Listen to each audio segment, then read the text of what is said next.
না।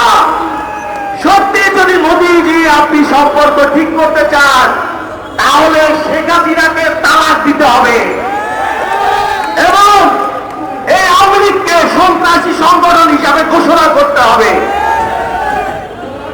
এবং এই আপনার একান্ত সহচর ওই শুভেন্দু অধিকারীকে বহিষ্কার করতে হবে এবং অতি দ্রুত এই ছাত্র জনতার উপরে গুলি চালানো স্বৈরাচার শেখ হাসিনাকে, খুনি হাসিনাকে বাংলাদেশে ফেরত পাঠাতে হবে।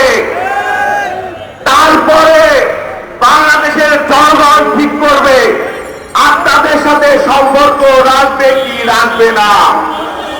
অন্যথায় আর কোন রাস্তা খোলা নাই।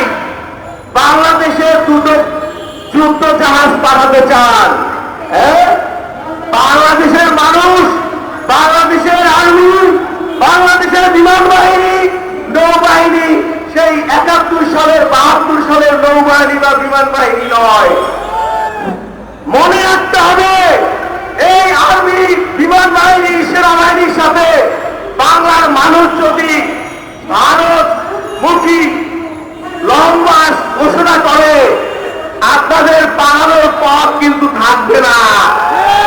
এক শেখ হাসিনাকে টেনে হিসেবে নামিয়েছি, আপনাদের মতো এই মোদীজিকে আমাদের আশেপাশের দেশগুলো আপনাদেরকে শিক্ষা দিতে পারে নাই, কিন্তু এখন এমন দেশের সাথে লাগছেন সেই দেশের জনগণ রক্ত দিতে জানে, যুদ্ধ করতে জানে, তারা কখনো পিছপা হবে না।